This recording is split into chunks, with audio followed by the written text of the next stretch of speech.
Shrimad home remedies में आपका स्वागत है।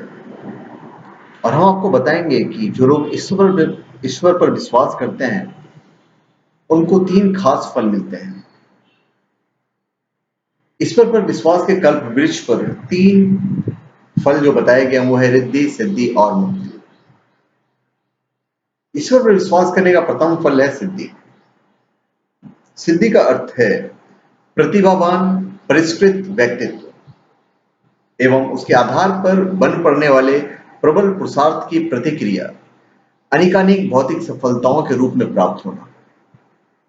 स्पष्ट है कि चिरस्थायी और प्रशंसनीय सफलताएं गुण, कर्म, स्वभाव की उत्कृष्टता का फलस्वरूप ही उपलब्ध होती है। मनुष्य को दुष्प्रवृत्तियों से विरत करने की सत्प्रवृत्तियां को अपनाने के लिए उत्कृष्ट चिंतन और आदर्श कर्तृत्व अपनाना पड़ता है। ये सभी आधार आस्तिकतावादी दर्शन में कूट कूट कर भरे हुए हैं। आज का विकृत अध्यात्म दर्शन तो मनुष्य को उल्टे भ्रम जंजालों में फंसाकर सामान्य व्यक्तियों से भी गई गुजरी स्थिति में ढकेल देता है। पर यदि उसका यथार्थ स्वरूप विदित हो और उसे अपनाने का साहस बन पड़े तो निश्चित रूप से परिष्कृत व्यक्तित्व का लाभ मिलेगा।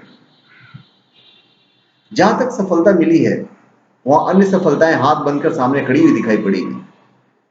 महामानवों द्वारा प्रस्तुत किए गए चमत्कारी क्रियाकलापों तथा इसी तथ्य का साक्ष्य देते हैं। इसी को सिद्धि कहते हैं। अध्यात्मवादी आस्तिक व्यक्ति चमत्कारी सिद्धियों से भरे पूरे हैं। इस मान्यता को उपरोक्त आधार पर अक्षरशः से सही ठहराया जा सकता है, किंतु यदि सिद्धि का मतलब बाजीगरी जैसे अचंभों में डालने वाली करामतें समझा जाए तो यही कहा जाएगा कि वैसा दिखाने वाले धूर्त और देखने के लिए लालायित जो व्यक्ति हैं उसे मूर्ख के अतिरिक्त कुछ भी नहीं कहा जा सकता है। फिर कल्प वृक्ष पर लगने वाला दूसरा फल है स्वर्ग। आस्तिकता के कल्प वृक्ष पर लगने वाला दूसरा फल स्वर्ग है। स्वर्ग का अर्थ है परिष्कृत गुणग्राही विधायक दृष्टिकोण। परिष्कृत दृष्टिकोण होने पर अभावग्रस्त दरिद्र की आवश्यकता नहीं पड़ती, क्योंकि मनुष्य जीवन अपने आप में इतना पूर्ण है कि उसे संसार की किसी भी संपदा की तुलना में अधिक भारी माना जा सकता है। शरीर यात्रा के अनिवार्य साधन प्रायः हर किसी को मिले होते हैं।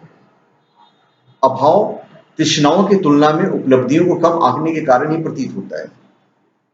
अभावों की, कठिनाइयों की, विरोधियों की लिस्ट फाड़ फेंकी जाए और उपलब्धियों की, सहयोगियों की सूची नए सिरे से बनाई जाए तो प्रतीत होगा कि कायाकल्प जैसी स्थिति उत्पन्न हो गई है।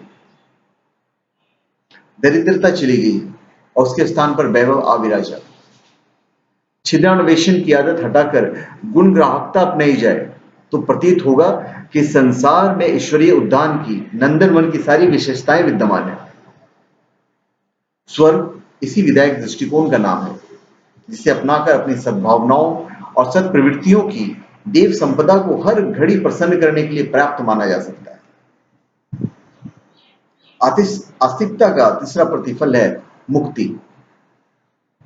आस्तिकता का तीसरा प्रतिफल मुक्ति है। मुक्ति का अर्थ है अवांछनीय भव बंधनों से छूटना। अपनी दुष्प्रवृत्ति, गुण मान्यताएं एवं विकृत आकांक्षाएं ही वस्तुतः सर्वनाश करने वाली पिशाचिनी है। काम, क्रोध, लोभ, मोह, मद, मत्सर, ईर्ष्या, द्वेष, छल, चिंता, भय, दैन्य जैसे मनोविकार ही व्यक्तित्व को गिराते गलाते हैं, जलाते रहते हैं। आदि और व्याधि इन्हीं के आमंत्रण पर आक्रमण करती है। आस्तिकता इन्हीं दुर्बलताओं से जूझने की प्रेरणा बढ़ती है। सारी साधना शास्त्र इन्हीं दुर्बलताओं को उखाड़ने, खदेड़ने के पृष्ठभूमि विनिर्मित करने के लिए खड़ा किया गया है। इनसे छुटकारा पाने पर देवत्व द्रुत गति से उभरता है और अपने स्वतंत्र सत्ता का उल्लास बड़ा अनुभव होता है। धन्यवाद। आप हमें चैनल पे सब्सक्राइब करें और अपने कमेंट कीजिए। धन्यवाद।